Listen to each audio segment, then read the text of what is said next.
Halo Sobat Sipil, di video kali ini kita akan mempelajari struktur perulangan, while when dan dulu until. Di video sebelumnya kita sudah mempelajari struktur perulangan for next. Pada struktur perulangan for next ini digunakan untuk mengeksekusi suatu baris atau blok perintah secara berulang-ulang selama kondisi terpenuhi. Nah, struktur perulangan for next ini digunakan apabila jumlah perulangan yang dilakukan itu sudah kita ketahui secara pasti. Baris atau blok perintah ini akan diulang berapa kali, itu sudah kita ketahui dari awal. Mau diulang 10 kali, 15 kali, 20 kali, itu sudah kita ketahui dari awal. Nah, bagaimana kalau misalnya kita punya baris atau blok perintah yang belum kita ketahui akan diulang berapa kali, tetapi dia akan diulang sampai kondisi tertentu itu terpenuhi. Nah, untuk melakukan perulangan seperti itu, kita bisa menggunakan struktur perulangan while when atau dulu until. Kita punya pilihan dua struktur perulangan di sini. Struktur perulangan while when dan dulu until digunakan jika jumlah perulangan yang akan dilakukan tidak diketahui dengan pasti, tapi ditentukan berdasarkan kondisi tertentu yang disyaratkan. Nah, apa bedanya while when dengan dulu until? Mari kita lihat Sobat Sipil. Bentuk umum dan flowchart dari struktur while when dan dulu until nantinya. Pada struktur while when, perintahnya seperti ini. Ada while, kemudian ada kondisi, kemudian di antara while dan when ini ada baris perintah atau blok perintah yang akan diulang selama kondisi ini terpenuhi. Sedangkan pada struktur perulangan dulu until perintahnya diawali dengan do, kemudian ada perintah atau blok perintah di sini, kemudian diakhiri dengan loop until. Dari kondisi seperti ini Sobat Sipil, kita bisa lihat bahwa ada perbedaan pada while when kondisinya ini diletakkan di baris pertama pada while sebelum masuk ke dalam blok perintah yang akan diulang. Sedangkan pada dulu until kondisinya ini diletakkan di akhir, sehingga nanti baris perintah ini setidaknya akan pernah dieksekusi minimal satu kali atau kalau lebih jelasnya kita bisa lihat pada flowchartnya.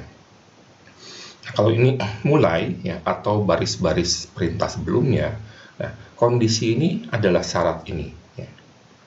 Jadi pada saat masuk ke dalam while ada syarat yang harus dievaluasi.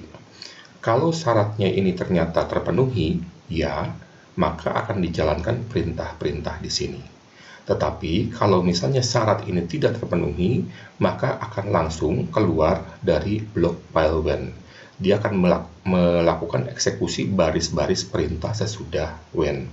Jadi di sini pada while when ada kemungkinan kalau kondisi ini pada saat dievaluasi syaratnya sudah tidak memenuhi syarat, maka blok perintah di sini ada kemungkinan tidak pernah dieksekusi.